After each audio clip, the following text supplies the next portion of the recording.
ils le disent, je ne suis pas assez engagé. Tous le disent. Donc après, la grande difficulté, c'est pourquoi on voudrait syrier, classer. L'art est un cri. En réalité, moi aussi, le cheminement, il est petit dans ma tête. J'emmène mon entourage proche à se promener dans ces chefs-d'œuvre. Je vois bien la plus-value qu'on peut avoir à maîtriser ce jargon culturel. Mais la culture, c'est un combat. L'art, pareil, il y a une distance de taille entre les uns et les autres. On est combien sur des institutions culturelles à les fréquenter? Moi, j'ai un abonnement au TNS. On est 3000, on se fait la bise sur 10 ans de Strasbourg. Je les connais tous.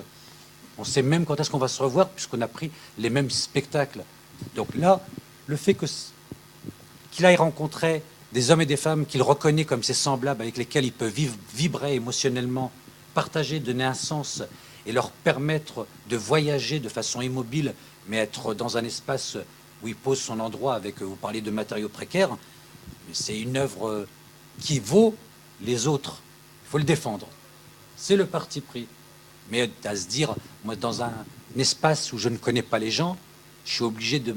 Si je suis avec mes proches, je vais dire, oui, c'est de l'art. L'artiste est fortement engagé, intelligent, et il a le courage de se confronter avec des autres qui n'ont pas le même vocabulaire que lui, qui vont l'interroger sur des choses qui sont extraordinaires, les couleurs, l'arrivée à ce travail-là, son parcours universitaire. En même temps qu'on discute, je suis venu avec Audrey Klaus, qui est camarade, et elle s'est engagée à greffer, à dessiner, parce que j'ai demandé de me faire un compte-rendu de tout ce qu'on allait dire entre nous, et elle me dit, je peux dessiner tout ce que vous dites? Je dis oui, à la seule condition que tu acceptes de le montrer à tout le monde. Ah, elle me dit, montrer, c'est difficile. Elle me dit, c'est le plus dur. Donc je lui dis, ben, on verra au prorata de où t'en es, le regard critique sera bienveillant. Et je pense que vraiment, moi je reviens, oui, de prime abord, je défends, c'est un artiste. Mais on l'est tous. Et les gens qui viennent après, le produit ne nous appartient pas, en réalité. Moi, ce qui m'intéresse, c'est une fois que j'ai créé, c'est que je le pose et je le mette en confrontation et de voir la résonance que ça a fait chez mes congénères. Comment eux l'épousent? Est-ce qu'ils entendent le cri? Je crée pour qui? J'écris pour qui? La chanson, en France, elle est fortement engagée. Moi, j'ai 50 ans. Dans toute ma culture, j'écoute que des chansons engagées. Toutes. De Ferrat à Boris Vian, mes enfants écoutent énormément de musique. J'ai du mal avec eux. C'est une musique commerciale. Ils écoutent. Donc, bien sûr que je les oblige à essaimer, à polluer, à ce qu'ils entendent des bruits. Et quand je les vois, quand je check ce qu'ils écoutent sur YouTube, jamais ils ont tapé Ferrat, jamais ils ont tapé Boris Vian. Mais moi je pense qu'on n'a pas de raison de créer si on n'a pas un cri, un message à donner, un sens à donner à sa vie. Là, il est là le sens. Ça nous permet de découvrir un endroit, de comprendre qu'autour de nous, il y a une misère qui résonne, j'allais dire, mentalement, en termes de réflexion. Les mots utilisés par mes enfants, c'est des ados, ils ont 14 mots dans la semaine. Ouais, tranquille, la balle, ça déchire sa mère, mortelle. Va leur faire commenter une œuvre d'art avec ce vocabulaire-là. Ça résiste. On les invitera la prochaine fois. Alors juste sur cette question, peut-être que vous pourriez apporter un éclairage. Moi, ce qui m'a intéressé, en tout cas, que ce soit une action socioculturelle ou une œuvre, finalement, bon, c'est pas c'est pas le plus important. Par contre, vous avez relevé que souvent ces actions-là, c'est apporter une certaine façon de voir l'art, une certaine culture à un endroit.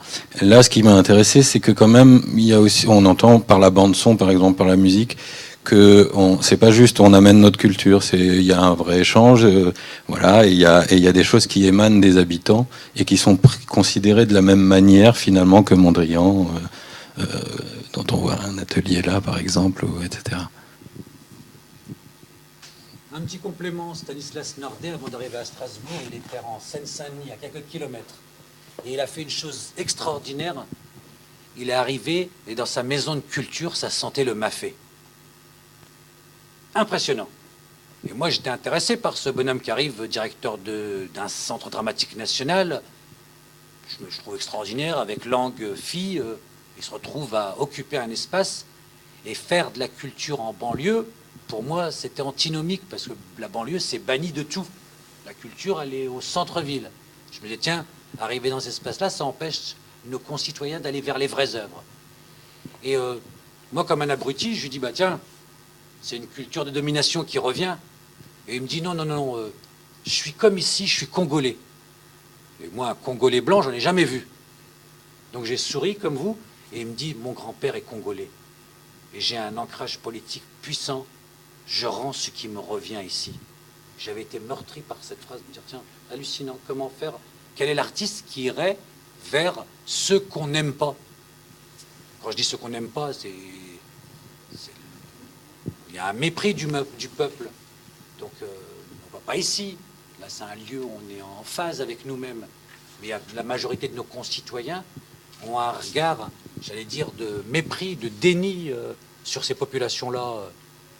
Moi, je remonte dans ma tête, j'ai été marqué par 2015, voir les élections départementales. 45 départements, une majorité sont des gens qui vont à l'encontre des valeurs artistiques au sens noble du terme. Et dans leurs manifestations politiques, c'est-à-dire artistiques, de création, ils mettent un dessin qui annonce le brun qui revient, des couleurs qui vont à l'encontre des musées, à l'encontre... Et là, je me dis, oulala, dans quel monde on est? Pourquoi le ministère de la Culture a failli? Pourquoi il ne doit pas rendre compte, lui, des deniers publics qu'on met tous les jours pour ce ministère? Il en faudrait peut-être plus, mon épouse me disait. Elle me dit, ils ont peut-être plus de moyens pour pouvoir contribuer à faire à ce que les hommes et les femmes qui gravitent autour de nous s'intéressent, cheminent pour aller vers l'autre. Je suis désolé, je suis obligé de canaliser le débat. La montre tourne, donc si on en était à... Ou si vous voulez, bien sûr, pas de souci. En fait, ce qui m'intéresse avec tout ce qu'on dit, ce qu'on échange, c'est que finalement, ça reprend l'idée que je me fais de l'artiste aujourd'hui au XXe siècle, c'est-à-dire non pas producteur de beau, mais véritablement comme donneur de sens, ou passeur de sens, plus exactement, qui cherche finalement à chercher depuis bien longtemps à sortir de l'atelier pour créer du lien, mais avant tout à créer du dialogue, finalement. Et ça rejoint finalement ce que vous dites, c'est-à-dire que... Finalement, l'œuvre ici, c'est le dialogue lui-même, au-delà de la création du beau, etc.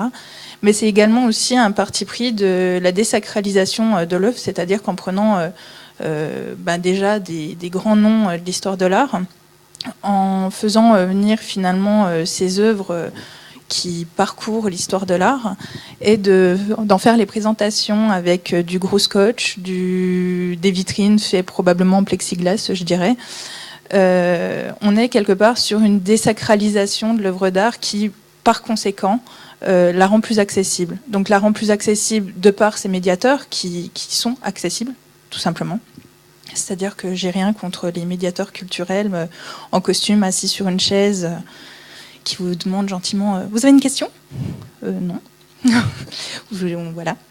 Donc voilà, où finalement ils ont plus un rôle de gardien et que finalement, en sortant de ce côté uniforme de ces codes muséographiques, c'est-à-dire où il n'y a plus non plus, là j'ai pas vu ça non plus, les petites banderoles de scotch pour ne pas franchir les 50 cm, pour pas être trop près de l'œuvre en question.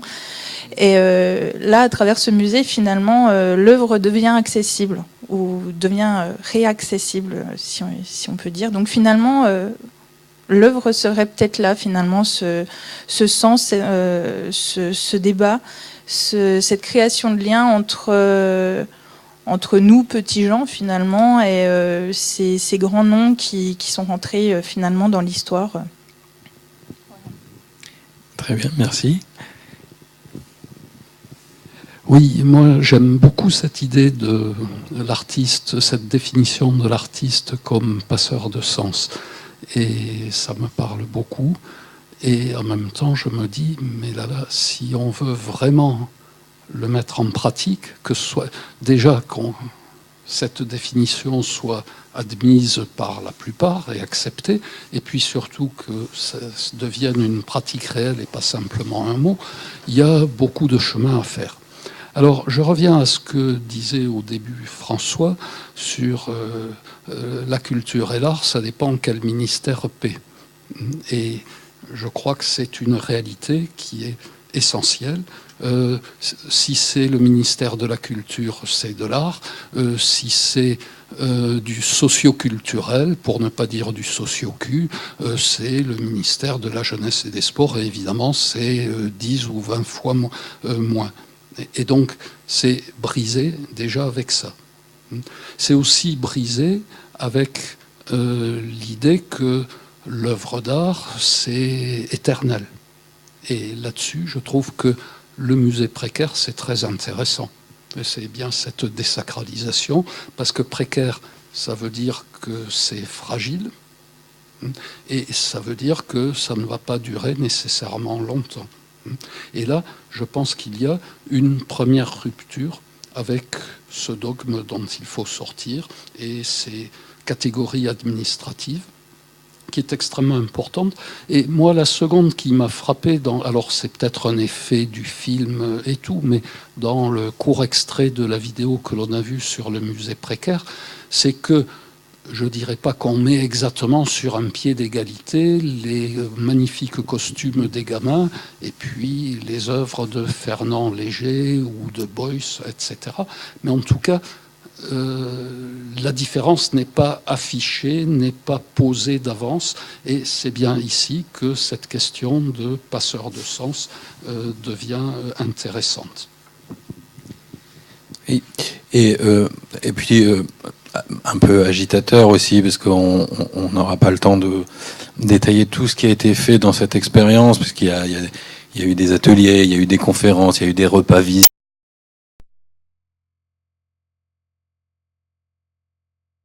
Et ça, c'était dans le cahier des charges. Donc toutes les conférences étaient menées par des femmes, parce que il a constaté une emprise relativement patriarcale sur le quartier. Et donc c'était pour agiter aussi ces réflexes-là. Donc c'était pas seulement par rapport aux grandes œuvres, mais aussi par rapport à ce qui se passe dans la vie de tous les jours. Et donc ça, c'était cahier des charges obligatoire pour toutes les rencontres. C'était une dame, voilà, qui gérait, entre autres. Est-ce que quelqu'un veut encore ajouter quelque chose sur cette expérience, ou quelqu'un dans le public peut-être? Ah, madame.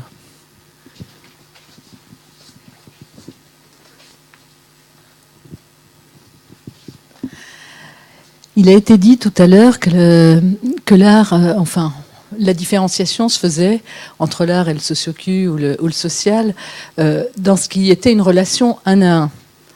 Je ne suis pas sûre que cette distinction soit opérante. Voilà, d'une part, parce que dans le travail social, il y a aussi beaucoup de singuliers et beaucoup d'engagement des personnes.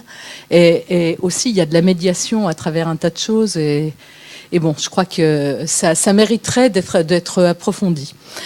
Par contre, ce qui me semble évident dans la présentation de cette expérience et de cet engagement, c'est que pour moi, c'est peut-être la question d'une intention, celle de l'artiste qui rencontre un ou des regards. Et je pense que c'est dans cet espace-là de la rencontre que se dit ce qui est artistique. Et je pense que c'est une sorte de convention. On reconnaît, il y a une histoire de reconnaissance, alors qui est déjà dans cet espace entre l'artiste et ceux qui regardent ou participent à l'œuvre.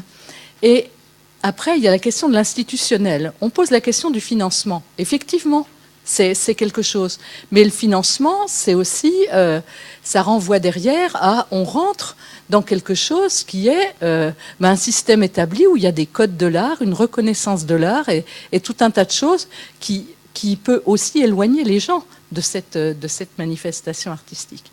Donc là-dessus, il y a, je pense, une relation institutionnelle qui est aussi, je dirais, à questionner par rapport à ce style de choses. Juste une petite précision avant de passer la parole à Anne. Pour ces questions de financement, d'ailleurs, puisque j'ai vu le catalogue, ils ont édité un catalogue énorme avec toute la correspondance avec les parties prenantes, avec le budget, etc. Et donc, pour le ministère, c'est ni l'un ni l'autre. C'est essentiellement des collectivités territoriales. Donc, ça répond si c'est ça le critère, c'est donc socioculturel. Bon, après, sur la question de l'argent, en plus, bon, l'artiste voulait financer une partie de la chose, donc lui n'a pas gagné d'argent avec. Il n'a pas eu besoin d'en dépenser au final parce qu'ils ont pu boucler. Voilà. Et sur la question du musée et de l'institution, c'est aussi, ça interroge parce que c'est un musée précaire, on entend de la musique et tout ça, mais c'est un musée, on vient quand même regarder des œuvres. Non, moi je voulais juste dire qu'à Aubervilliers, il y a énormément d'expérience et c'est une action totalement militante des artistes et des institutions qui sont implantées, comme à Montreuil. Et du coup, on assiste à des choses absolument fantastiques, d'autogestion. D'autogestion, j'aime beaucoup ce concept. Comme à Montreuil, à la parole errante. Je parle plus de la parole errante demain, enfin celle d'aujourd'hui, hein, récupérée par une copine de Macron, et qui veut demander aux gens d'y entrer. Excusez-moi, c'est brutal, mais c'est la réalité.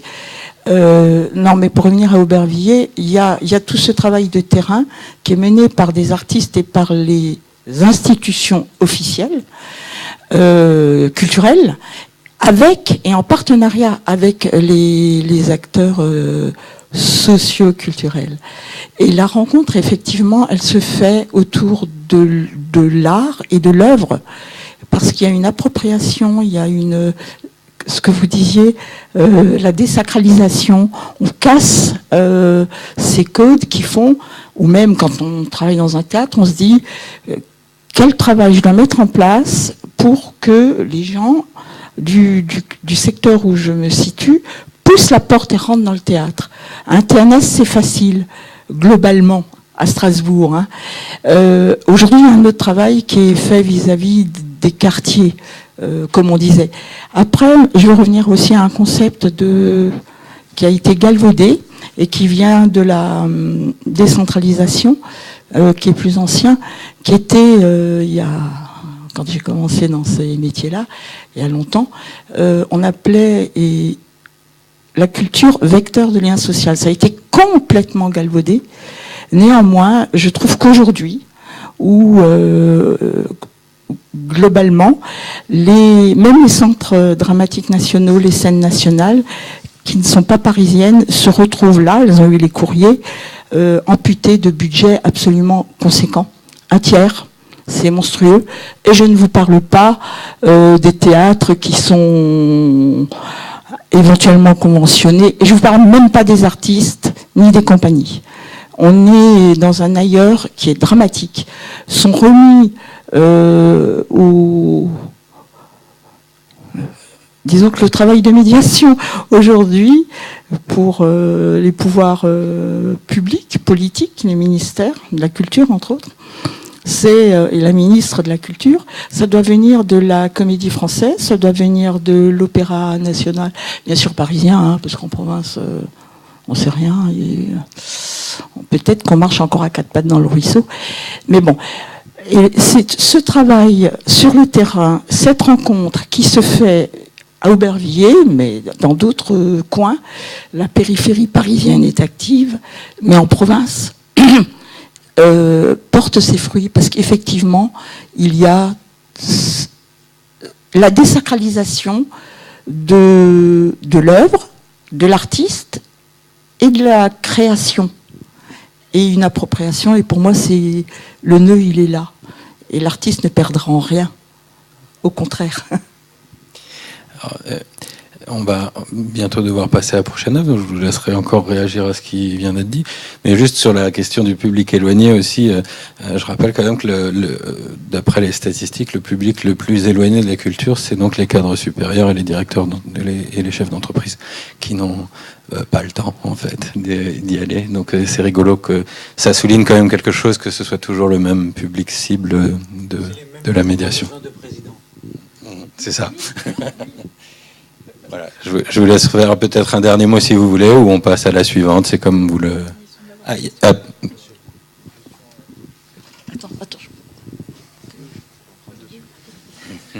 Moi, en fait, je me pose simplement une question, c'est quel était le point de vue des personnes qui ont participé à ce projet-là, parce que depuis tout à l'heure, on parle de l'artiste, on parle d'œuvres d'art, on parle de tout ça, mais au final, lui, il est venu avec un projet, il a demandé à des gens d'y participer, et quel était le point de vue de ces personnes par rapport, du coup, à la réalisation à laquelle ils participaient, et quel impact ça a eu sur leur vie, sur la vie dans le quartier et sur leur rapport à l'art. Parce que on parle de beaucoup de concepts qui sont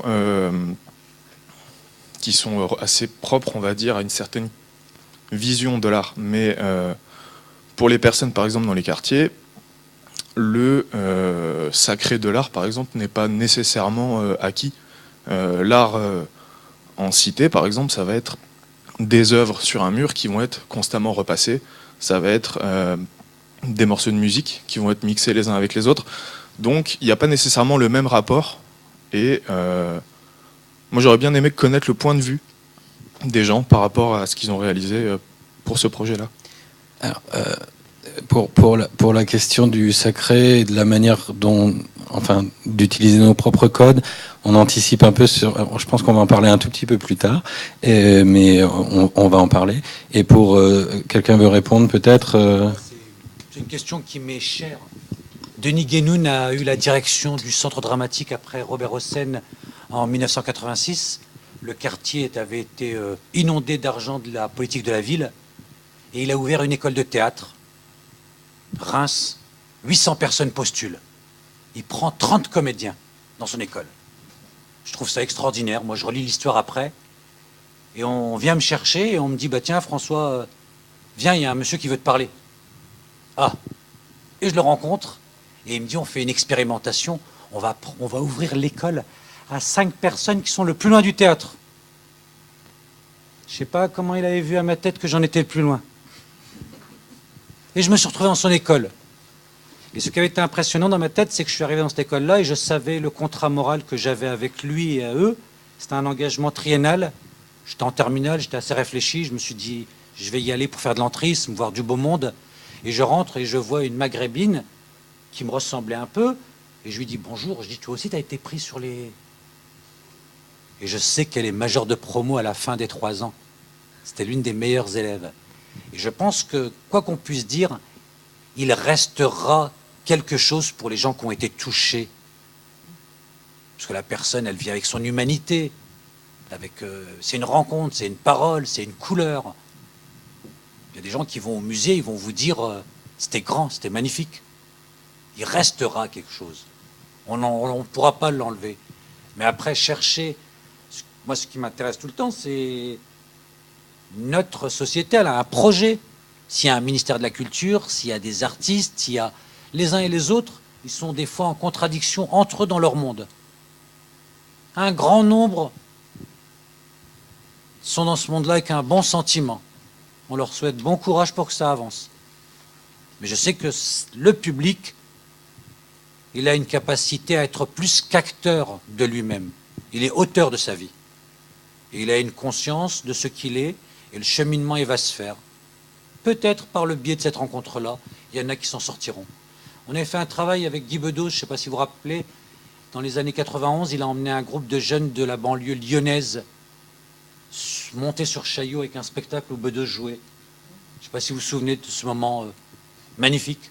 Et on avait dit, que sont-ils devenus 20 ans après? Impressionnant. Certains étaient derrière les barreaux, d'autres avaient un statut d'intermittent spectacle. On a fait la même chose à Strasbourg en 95. Ils ont joué au Festival d'Avignon. Voilà. Dans le Une, Et c'est exactement ce qui s'est passé ici, c'est-à-dire qu'il y en a qui s'en foutaient comme de leurs premières chaussettes, qui venaient jouer au ping-pong, et c'était sympa. Et il y en a qui sont pas venus, et il y en a au moins un qui a fini dans les réserves de Pompidou à la conservation des œuvres, etc. Donc ça dépendait totalement des personnes. Alors on a largement dépassé le temps imparti, donc je vais passer à l'œuvre suivante. Donc, c'est une œuvre qui s'appelle La Polizia está presente, désolé pour l'accent, et c'est un collectif madrilène qui s'appelle Lus Interruptus, et donc c'est une action assez simple, efficace à mon sens, mais voilà, c'est suite aux lois, disons, qui durcissent les pouvoirs, enfin qui augmentent les pouvoirs de la police et qui qu'on a connu aussi en France suite aux attentats, etc. Et donc c'était une manière de montrer le pouvoir policier partout, et donc vous avez des barquettes à frites ou à poulet qui sont emplies de papier transparent et de LED. Voilà, et donc vous allez voir sur la vidéo, voilà, ça se met à clignoter comme ça. Et sur l'image suivante, voilà, c'est ça. Voilà. Et donc ils ont, avec la complicité des habitants qui ont permis qu'on utilise leur voiture, ils ont donc fait cette intervention nocturne dans les rues de Madrid. Voilà. Eh bien, peut-être vous voulez commencer ou quelqu'un d'autre. Hein. Allons-y.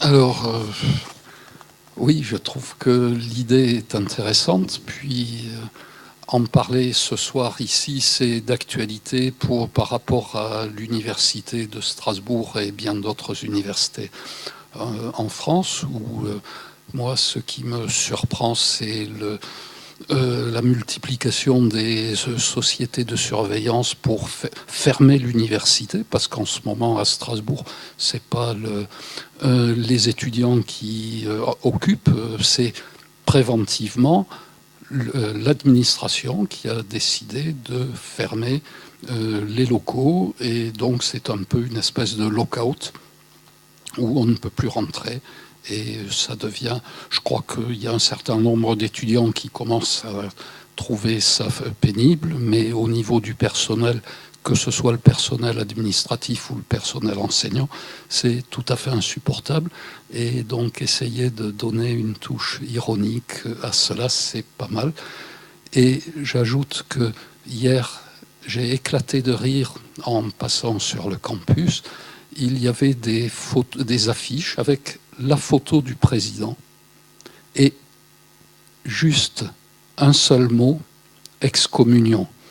Alors, il faut savoir pour comprendre que le président de l'université de Strasbourg est un prêtre catholique, que le fait qu'il soit prêtre a été largement débattu lors de son élection. Et donc, associer sa photo à simplement le mot excommunion, ça me rappelait les affiches de mai 68 sur 20 heures, les CRS vous parlent, etc. Cette œuvre d'art-là, moi, ce qui me sidère, c'est ce que vous voyez et c'est ce qu'ils vivent. Et je trouve tout le temps impressionnant d'avoir des mouvements politiques fortement engagés, que ce soit Podemos en Espagne, la Résonance Militante, les résistants palestiniens, mai 68.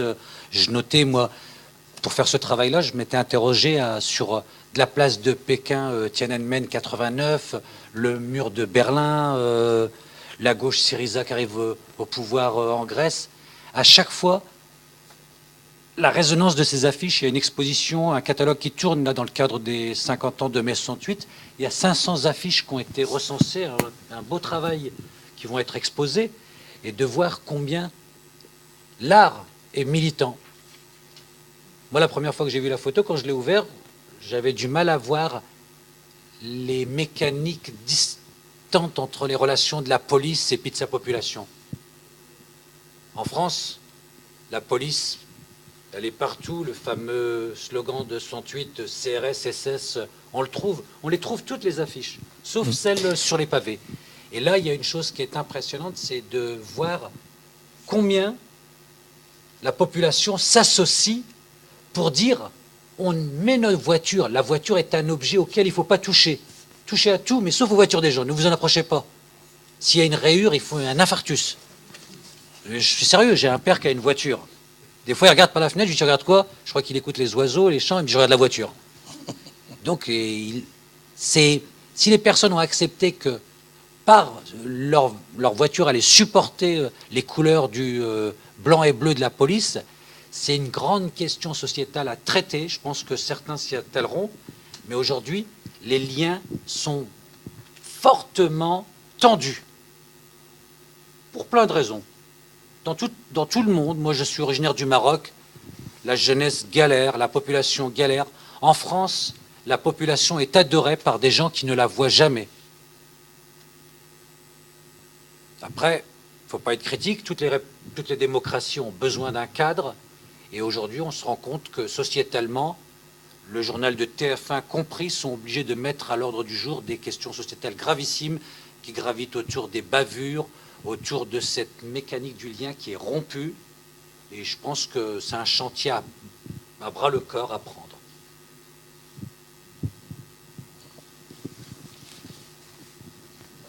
Donc moi, je vais rebondir sur le fait que cette œuvre-là en question est une action coup de poing, puisqu'elle a lieu en fait le lendemain en fait de la loi qui a été votée.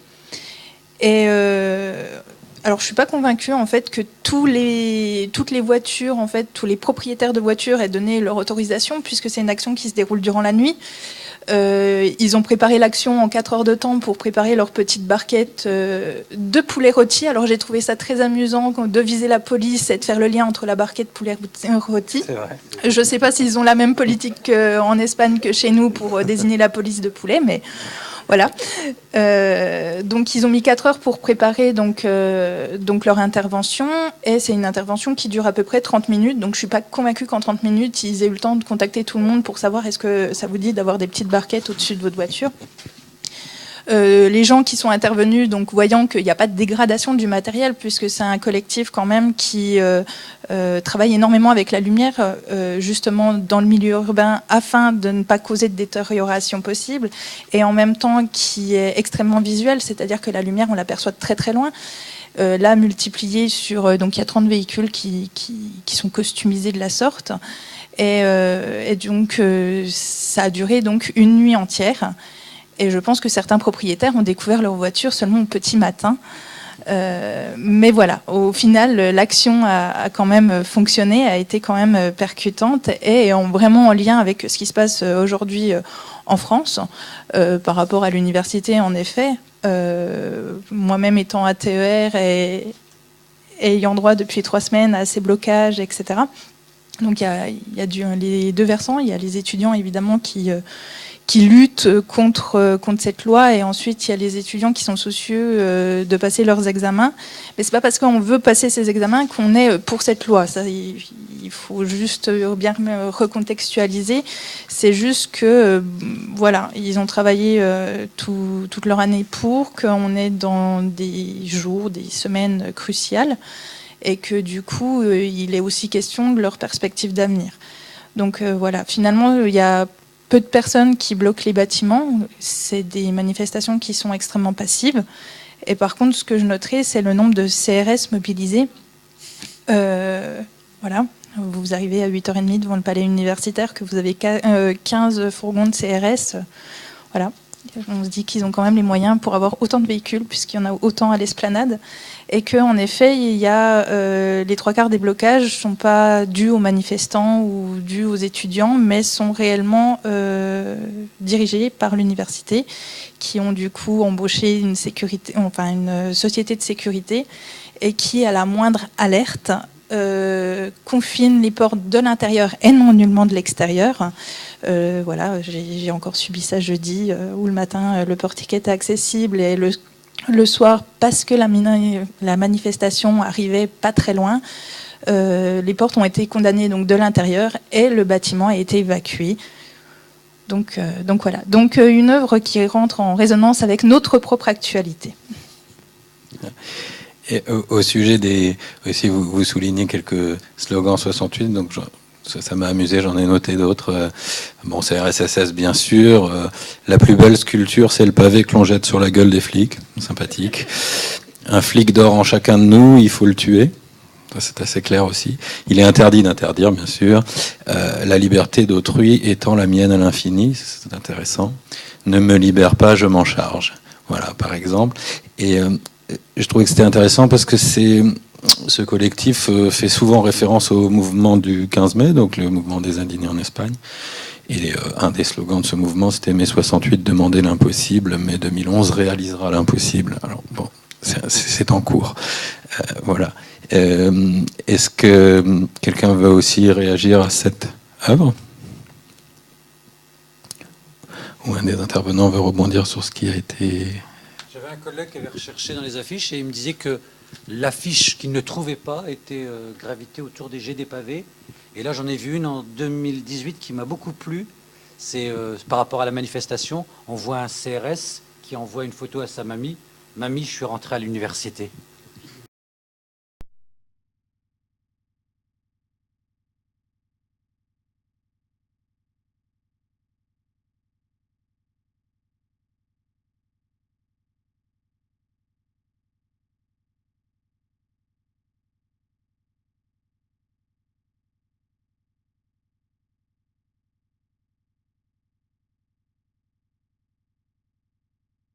Je pense ils font un métier parce qu'ils n'ont pas trouvé autre chose. Il y en a, la majorité sont pas là pour... Je suis sûr que si on fait du singulier avec eux, s'ils pouvaient faire autre chose, ils l'auraient fait. Ce qui est gravissime, c'est leur encadrant, les directives qu'on leur donne. C'est ça qui me chagrine. Juste une anecdote, lors d'une manif, je ne sais plus quand, une manif, ça remonte à octobre ou novembre, il y a la constitution d'un front social à Strasbourg. Et après la manif, les gens, les manifestants se retrouvent, enfin nous retrouvons au Molodeuil, salle pour faire une réunion. Et nous attendaient, on a dû rire, c'était trop drôle. Hein. Je sais pas, certains d'entre vous y étaient. Il y avait des cars de CRS, les CRS devant leur car, la police nationale, et puis alors les autres, là, d'autres messieurs sur des espèces de scooters qui étaient la police municipale. Et nous, il nous reste encore plein de tracts sur la constitution de ce front social. Et on a vu des petits signes dans les rangs de la police nationale et des CRS que je n'aime pas approcher pour plein de raisons qui me sont personnelles. Et on est allé les déposer par terre. Et ils les ont pris. C'est juste une anecdote. Voilà. Pas tous, certains. Alors,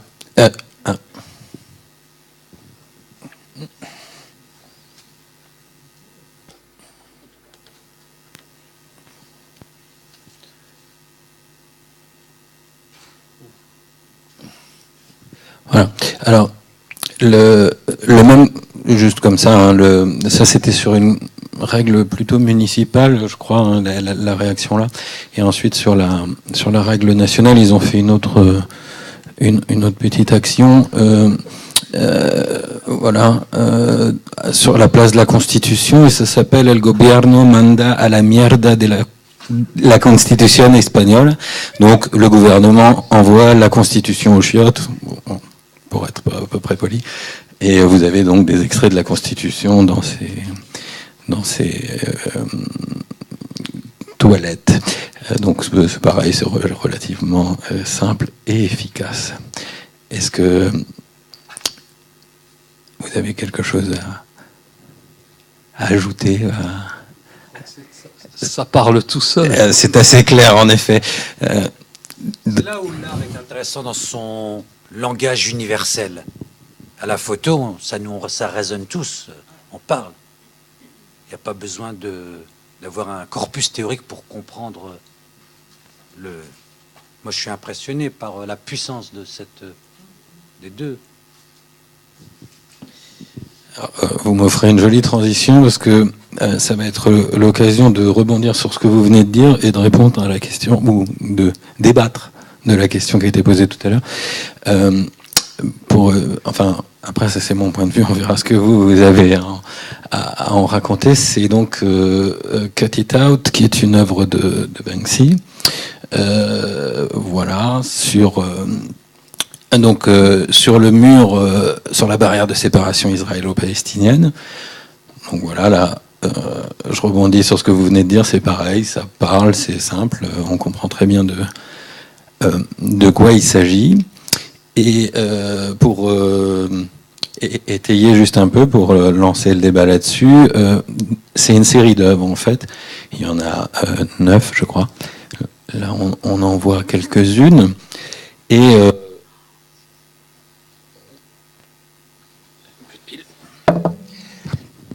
Et donc, bon, pareil, c'est très efficace, c'est très simple.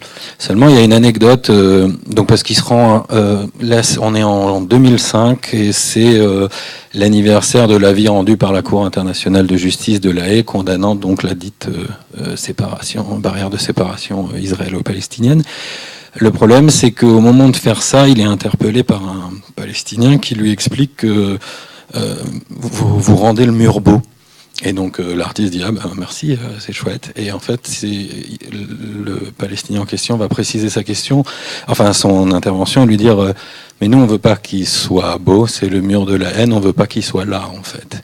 Et vous ferez bien de rentrer chez vous. Donc ça c'est assez radical comme ça souligne donc quand on vient avec nos propres codes, même avec certainement toute la bonne volonté du monde, des fois, et pour tous ceux qui ont fait des interventions ailleurs, enfin quelque part où ils sont moins chez eux, on peut accidentellement blesser ou poser des attentes là où elles ne devraient pas être ou là où on ne les pensait pas.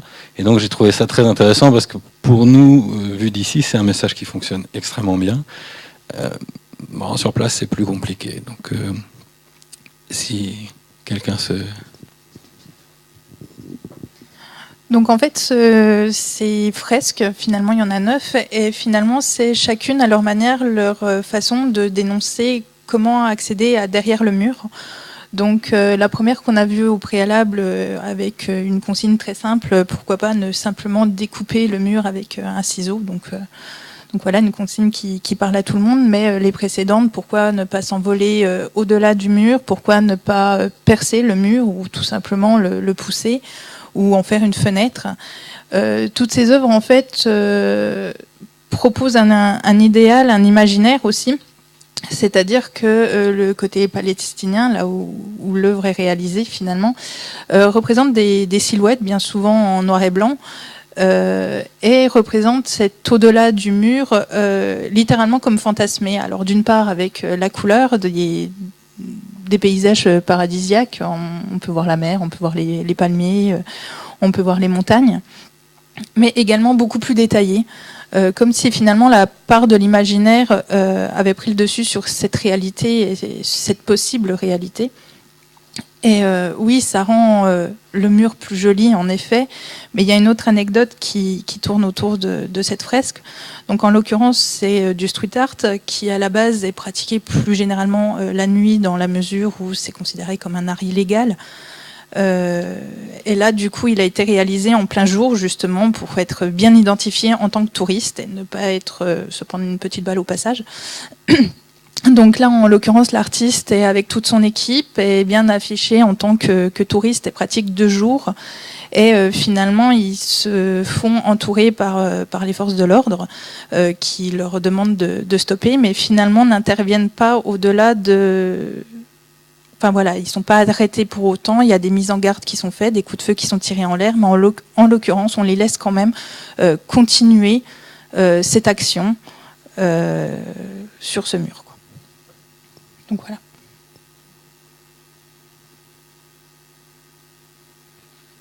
Moi, j'ai tout le temps considéré les artistes comme des gens qui mettaient des ponts entre les hommes, pas des murs. Donc je suis tout le temps embêté, puisque c'est un conflit qui nous traverse à l'intérieur de la famille avec des postures radicalement à l'opposé de mes valeurs. Moi, dans ma communauté proche, j'ai des gens qui habitent en Israël, qui sont des combattants, qui auraient souhaité aussi que des 2 côtés du mur, ces supports apparaissent. Ils les auraient applaudis entièrement des 2 mains. Et je suis persuadé que la majorité de nos concitoyens sont, j'allais dire, pour un meilleur monde entre ces 2 peuples. Et puis, c'est compliqué, parce que allait faire le choix de s'engager dans des lieux. J'avais été bluffé par un artiste qui a monté un musée d'art moderne qui s'appelle 17-18 au Caire. Ça renvoie à la révolution du 17-18 juillet 77 et son engagement avec des matériaux précaires sur la place de la Révolution, de se dire, ben voilà, c'est comment on fait pour dénoncer, comment on fait pour écrire hautement, être entendu. Je suis tout le temps impressionné de l'impact d'une image comme celle-là sur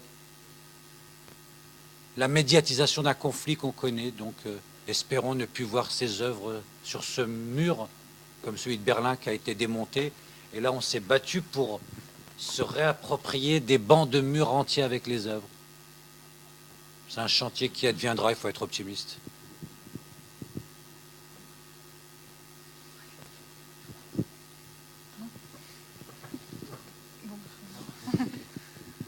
Voilà. Bon, après, ça, les difficultés que des fois où les réactions fort variées que peut faire naître une œuvre n'enlèvent rien à l'acte militant, en l'occurrence, puisque en plus Banksy, tout son personnage est basé sur le fait qu'on ne sait pas qui c'est, et donc faire quelque chose en plein jour, c'est qu'il avait vraiment envie de le faire, ou que ça avait du sens. Et ben, c'est l'heure de passer donc à la dernière œuvre. Ce qui est intéressant, c'est de voir à chaque fois dans les grands mouvements sociétals où ça a eu de l'effervescence, la place des artistes. Et j'avais été bluffé il y a très longtemps.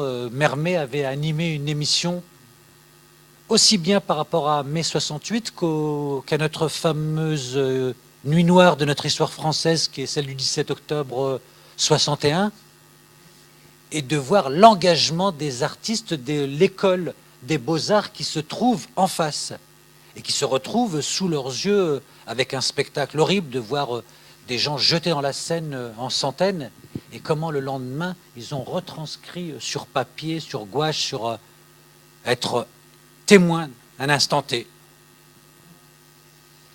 donc lui, eh ben, son nom il est mondialement connu, exposé, qui prennent. Faut donner un sens à sa vie.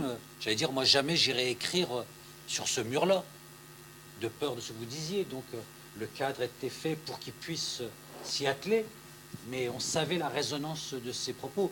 Moi, je connaissais le ballon, là.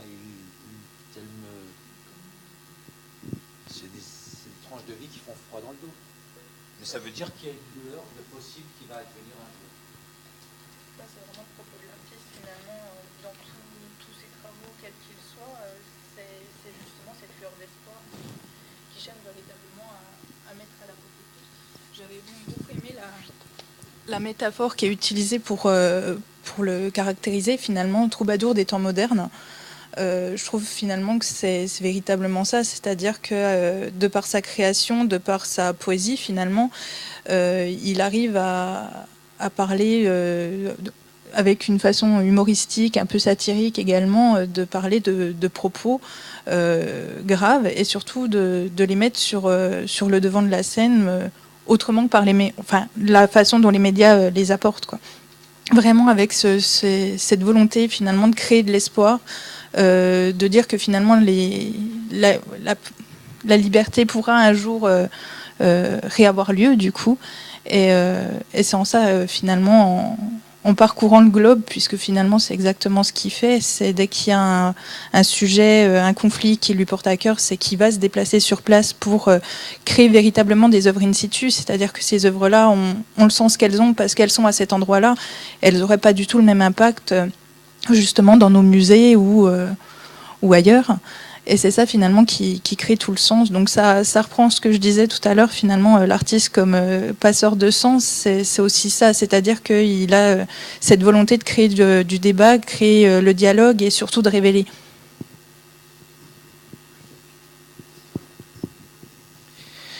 Quelqu'un veut ajouter quelque chose? Okay. On a les mêmes sur Strasbourg. Je ne sais pas si vous vous promenez dans l'espace public, mais je vois tous les supports j'allais dire, là où on fait les branchements de téléphone, sur les murs.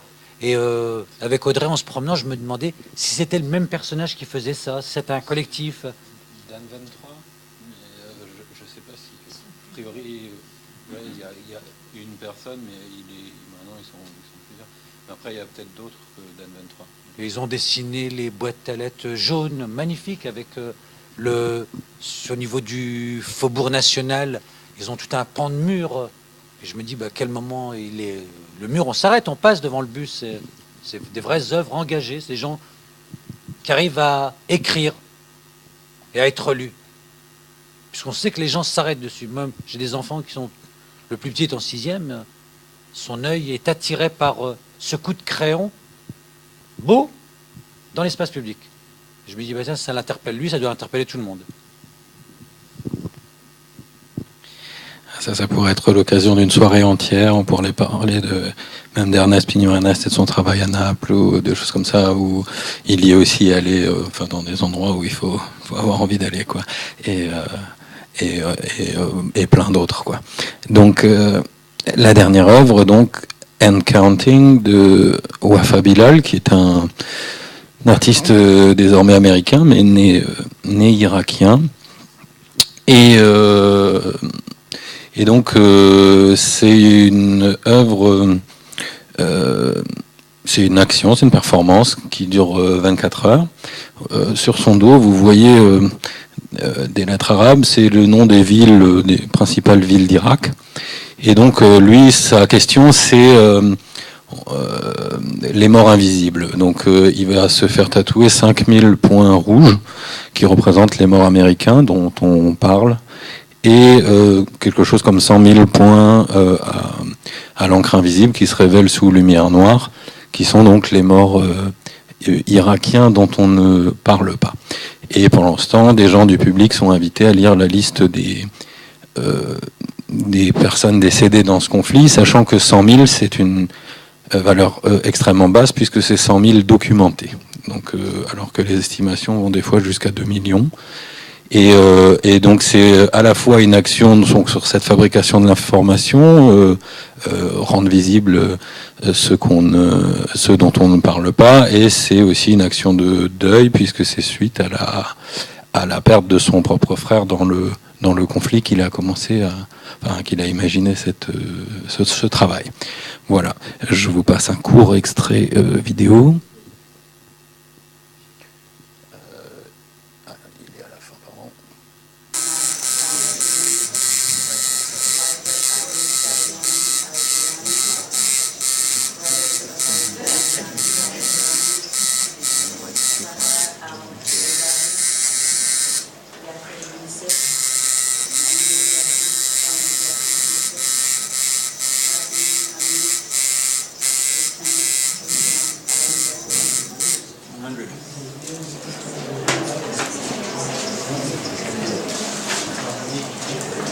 Can we turn the lights out for a second? John, yeah. Hey.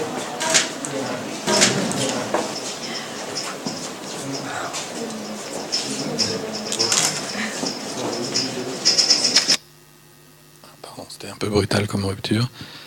Qui se lance ?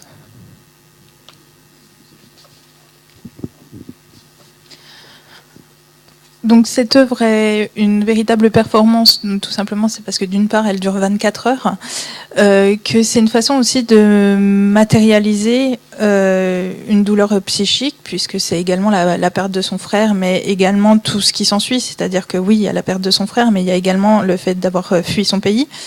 Il considère finalement les États-Unis comme sa zone de confort, qui est son foyer, mais il considère l'Irak comme finalement sa conscience, qui est donc dans cette zone de conflit. Et du coup, ce tatouage fort symbolique permet d'une part d'extérioriser cette douleur psychique, morale, tout simplement, c'est que de la ressentir physiquement, ça provoque quelque chose, ça permet entre guillemets de faire son deuil, si on peut dire, ou du moins de matérialiser quelque chose qu'on ressent au plus profond de nous. Mais ça a également du coup donc évidemment une portée politique dans le sens où c'est véritablement montrer l'invisible, tous ces morts qui sont tus. Je suis en train de m'embrouiller dans mon propre discours. Du coup, c'est également aussi une façon de matérialiser ces chiffres. C'est-à-dire que quand on nous annonce 100 000 morts, 5 000 morts, ça reste extrêmement abstrait, ça reste que des chiffres, entre guillemets. Et le fait de les coucher ici sur la peau, alors pour pas faire de jeu de mots, mais la mémoire dans la peau, finalement, c'est aussi un travail de souvenir est vraiment montré. Donc ces personnes qui sont tues, qui sont décédées. Donc le projet, on en débattait juste avant. Vous imaginez bien que 24 heures, il faut tenir le coup. Que là, les chiffres qu'on a, c'est 105 000 points du coup qui auraient dû être tatoués. Finalement, il a pu en 24 heures être tatoué de 25 000 points, ce qui est déjà énorme. J'ai pas pu trouver, puisqu'il avait la volonté de poursuivre cette action pour avoir la totalité des points tatoués, j'ai pas pu trouver l'information s'il avait pu aller au bout de son action, puisque la peau a besoin de se reposer, mais surtout de cicatriser. Et au bout de 24 heures d'une telle performance, j'ai pas pu voir le résultat que ça donnait aujourd'hui, 8 ans plus tard. Et ce qui est intéressant aussi, c'est ce jeu, si je puis dire, avec les encres, c'est-à-dire matérialiser ces soldats américains morts, mais médiatisés avec des points rouges qui sont visibles de façon permanente, et à l'encre verte, du coup, visible uniquement à l'UV, tous ces morts irakiens, du coup, qui ne sont, eux, pas visibles, ou du moins visibles qu'à la lumière noire. Et finalement, je trouve ça assez esthétique, dans le sens où, à la lumière noire, on a l'impression de voir un cosmos, une espèce de voie lactée, qui rend encore plus hommage, je dirais, à ces morts invisibles qui sont du coup révélées, magnifiées, entre guillemets, on pourrait dire aussi, et qui permettent du coup de perdurer dans la mémoire de cette chair.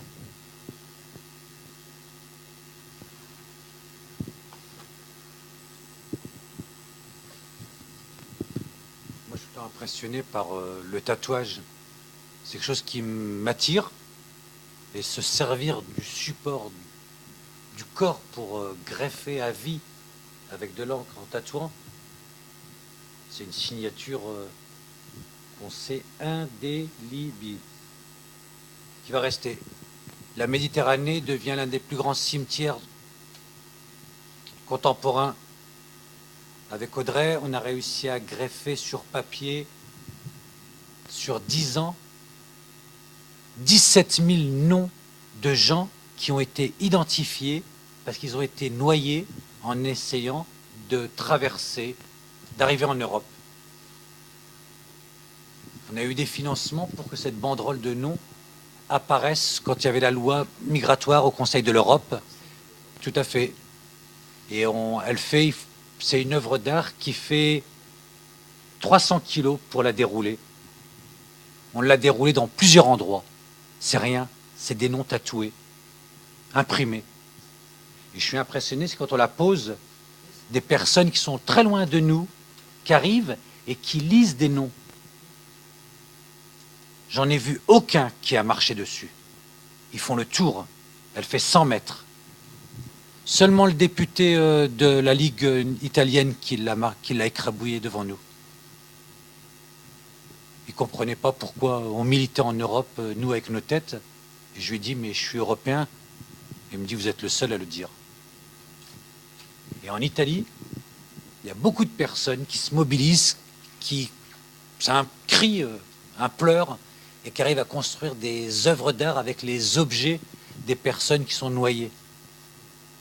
Et la personne qui finance le massacre de ces personnes-là, elle est alsacienne. Elle est directrice de Frontex.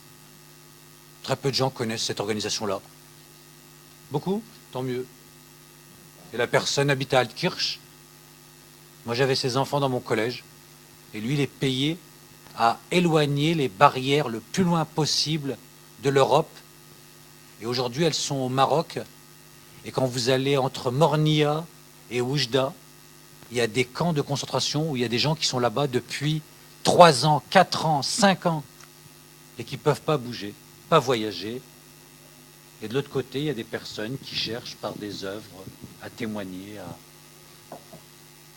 Moi, j'avais été bluffé parce que quand j'ai vu le propos, j'avais fait un rapprochement avec ce que le Breton disait sur le tatouage. Je trouve ça... Mais il faut être... Et le fait que ça ne soit pas visible à l'œil, c'est vraiment ce que nous, on ne voit pas. Parce qu'en réalité, qu'il en meure 200, 300, je compte en 1000, hein, ça ne changera rien à notre quotidien. Très peu d'entre nous peuvent imaginer ce qu'est ce cheminement de fuir.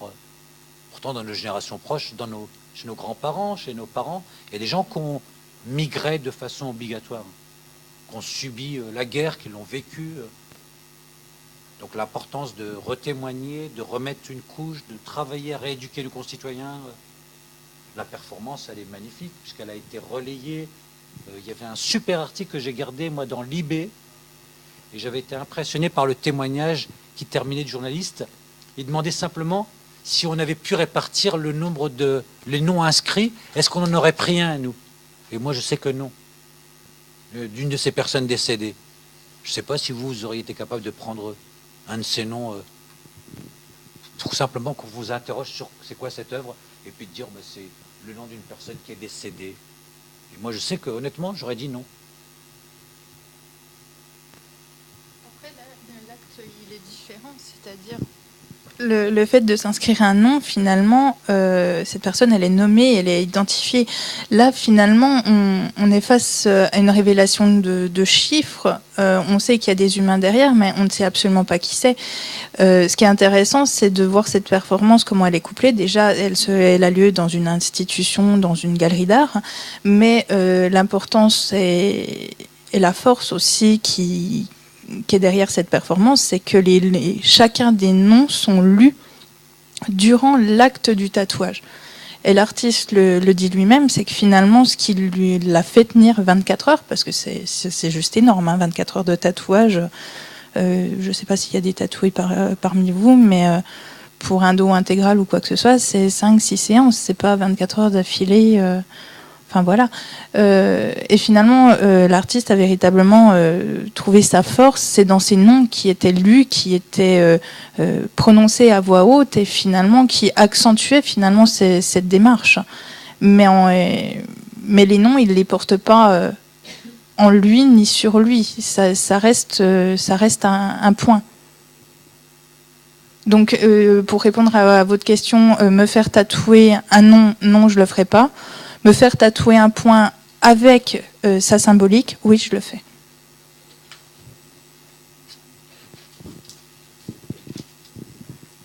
Oui, je ne sais pas trop quoi dire. Je suis très perplexe. À la fois, j'ai un très grand respect pour l'artiste, mais en termes de visibilité, d'invisibilité, cette masse de noms qu'on ne voit pas, il ne les rendra visibles qu'avec une lumière spéciale. Est-ce que ça n'aurait pas été l'inverse qu'il fallait faire, et juste en les rendre visibles? Et puis, quelle est la visibilité de cette action dans une galerie d'art? C'est en une minorité. Donc, je n'ai rien à dire, sauf un malaise.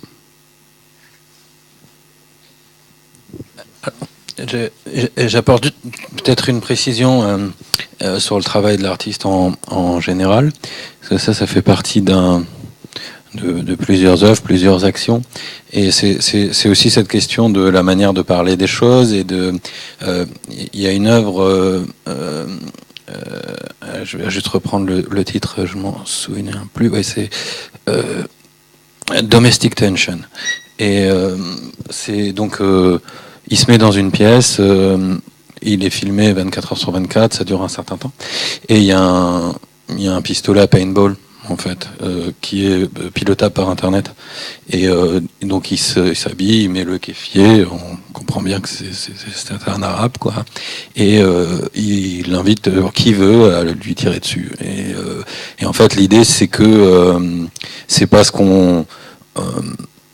la technologie le permet, mais la communication aussi beaucoup. On met à distance l'ennemi. Ça, c'était inspiré par... il avait rencontré un militaire qui faisait ça depuis le Colorado, qui envoyait des bombes en Irak.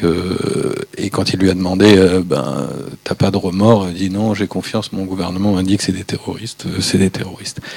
Et donc, et ce qui est beau dans cette œuvre-là, c'est que il invite donc, et il se fait tirer dessus, alors je vais vous dire ça exactement, 60 000 fois en 30 jours, des tirs qui viennent de 128 pays différents. Et mais parallèlement, il anime un forum de discussion, et donc il y a aussi toute cette question de si on connaît l'autre, peut-être que tu vas hésiter à tirer. Et donc, donc c'est voilà, c'est des questions plus. Ça, c'est évidemment une action un peu choc. Mais il a comme ça différents. Il avait aussi une œuvre qui s'appelle Virtual Jihadi, qui est un jeu vidéo, je ne vais pas détailler, mais où on retrouve pareil les archétypes de l'information. Il faut shooter des Irakiens, ils ont tous la tête de Saddam Hussein, donc c'est plus facile, puisque tous les Irakiens sont donc des suppôts de Saddam Hussein, et donc c'est pas très grave de leur tirer dessus, etc., etc. Donc voilà, c'est une démarche dans son ensemble qu'il faut comprendre. Voilà. J'ai entendu du bruit dans le public. Voilà.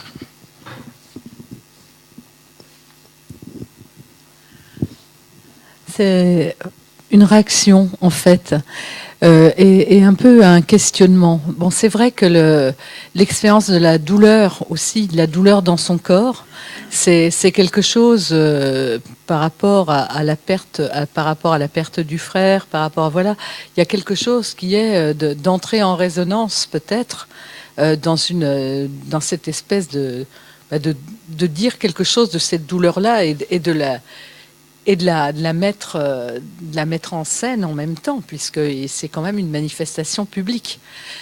D'autre part, sur les noms et les points, beaucoup de ces morts ont disparu corporellement. Et c'est vrai que donner son corps comme support à une sorte de matérialisation, enfin, moi, je pense qu'il y a vraiment du sens pour le coup, et c'est quelque chose de très fort. C'est de dire voilà, et on ne peut pas. Moi, comme personne, je me sens redevable aussi de ces disparitions, et je veux sortir ça de l'oubli du voile qui a été posé dessus. Donc voilà, c'est tout je pense aussi tout un courant d'artistes qui inscrivent des choses dans leur corps, qui prennent leur corps comme support et tout. Mais bon, je trouve que je trouve cette démarche très forte. Wafa est son prénom, son frère s'appelait Agi, et moi j'ai tout le temps cru que c'était une femme qui faisait ce travail-là. Non, c'est vraiment lui, c'est vraiment l'œuvre de Wafa. Et je disais, moi, souvent, son frère Agi, je savais que c'était un homme, et dans le texte, j'ai tout le temps cru que Wafa, l'artiste, était une femme qui faisait ça. Et quand j'avais découvert par le biais de votre support que c'était un homme, j'ai été recherchant en me disant, il s'est trompé, c'est pas possible. Et j'ai été con. Et c'est... Après, la performance, elle est extraordinaire, parce qu'est-ce qu'on recherche? C'est à faire un grand éclat, on pourra l'interpréter comme on veut. Néanmoins, on sait que c'est médiatisé, le lieu est propice à ce que ça soit amplifié, rediscuté, que ça va être réétudié, et que les personnes qui sont... bien sûr que ça va toucher un nombre de nos concitoyens que va revenir cette guerre. Moi, mes enfants, aujourd'hui, quand je leur parle de la guerre, ils n'arrivent plus à comprendre la différence entre la Syrie et l'Irak. Ils en sont à ce stade.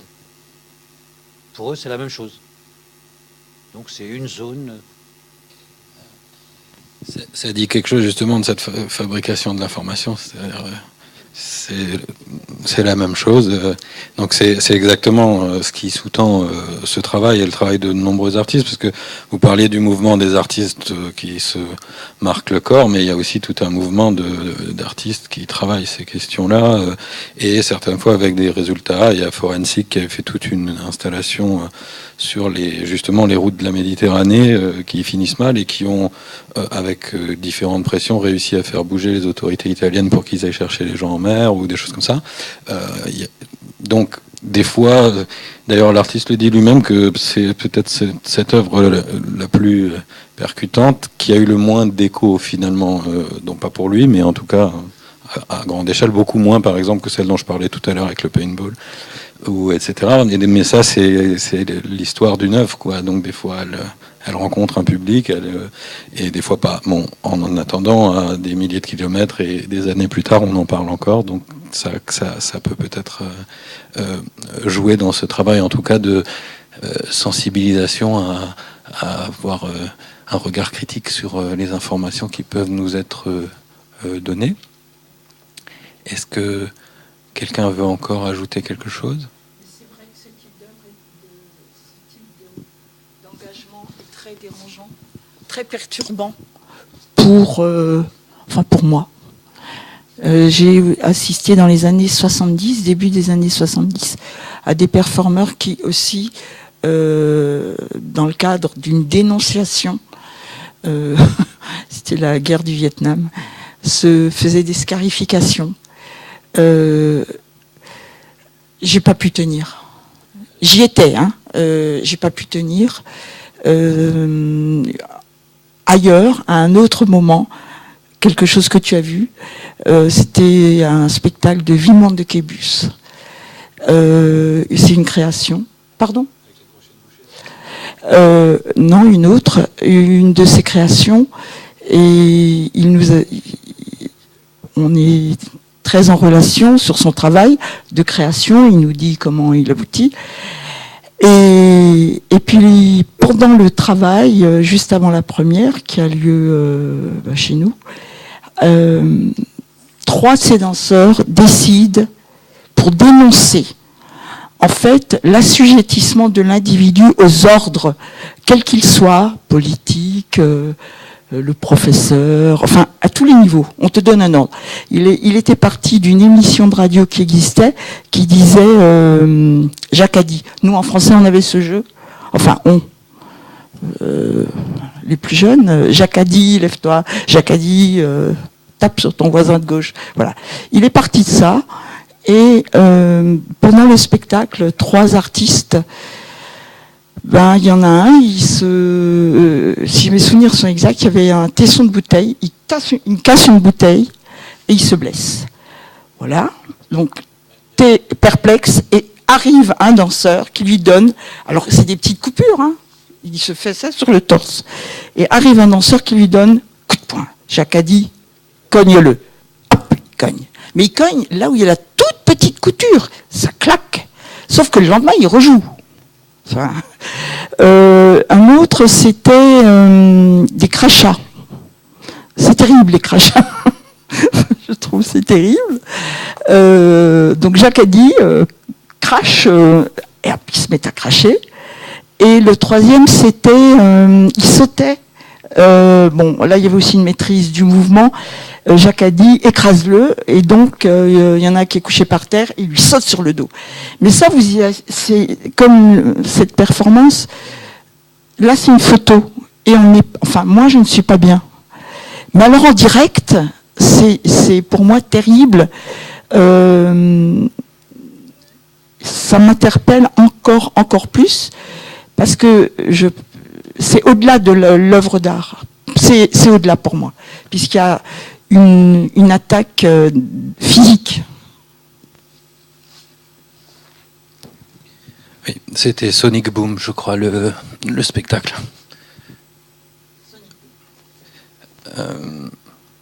Voilà.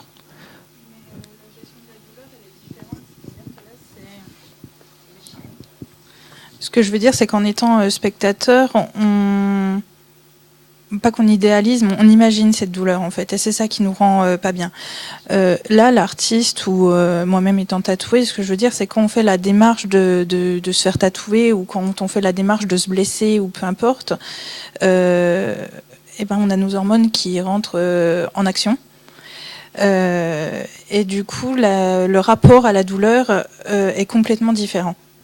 C'est-à-dire, non, j'irai pas jusqu'à dire qu'il éprouve du plaisir, hein. Non, mais ça peut. Voilà. Ce que je veux dire, c'est que en acceptant la douleur, elle peut devenir plaisir. Et du coup, sachant que cette douleur sert également une mythologie personnelle dans ce cas présent. Voilà. Donc, n'importe qui, c'est-à-dire que les 3/4 des personnes qui se font tatouer et qui se font accompagner par un ami, c'est pas la personne qui est tatouée qui tombe dans les pommes, mais c'est l'ami. Voilà, ça fonctionne avec les piercings. Voilà, pourquoi? C'est parce que il y a cette phase d'excitation, cette volonté de quelque chose qu'on a désiré, qu'on a pensé. Ici, c'est un processus créatif, etc. Donc, il l'a quand même pensé. Son frère étant mort en 2004, je crois. Voilà, je pense que c'est un projet qu'il a mûri quand même pendant un certain nombre d'années, qu'il a dû composer du coup avec sa peine, cette perte, plus toute l'histoire de son pays, qui voit à travers un autre continent dans cette zone de confort et qui subit finalement également. Et du coup, je pense que son rapport à la douleur est certes présent, raison de plus. J'appuie vraiment sur ce côté performatif des 24 heures, mais je pense que ce rapport à la douleur est atténué par cette mythologie personnelle, c'est-à-dire c'est cette force qui le conduit à pratiquer cet acte, tout simplement. C'est-à-dire que même si c'est pas plus médiatisé que ça, donc ça l'a été à l'instant T, etc. Comme on disait, aujourd'hui, on est en 2018, on en parle aujourd'hui. Mais lui, c'est un peu une piqûre de rappel. C'est, j'irais pas dire une fierté, mais c'est vraiment un devoir de souvenir. Un devoir de souvenir, ouais.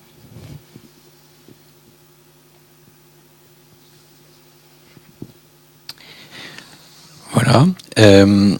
Et donc on n'a pas fait exactement comme d'habitude où on commente les œuvres à fin dans le public. Mais on va le faire quand même si vous avez encore quelque chose à ajouter, peut-être. Non. Très bien. Oui. Non. Eh bien, c'est donc ainsi que ça va se terminer.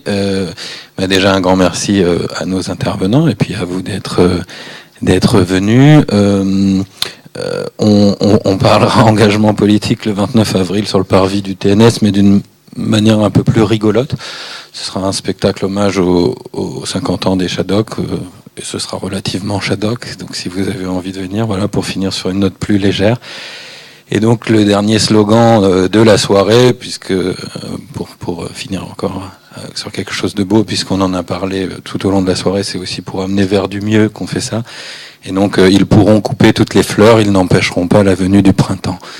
On se retrouve au bar, merci.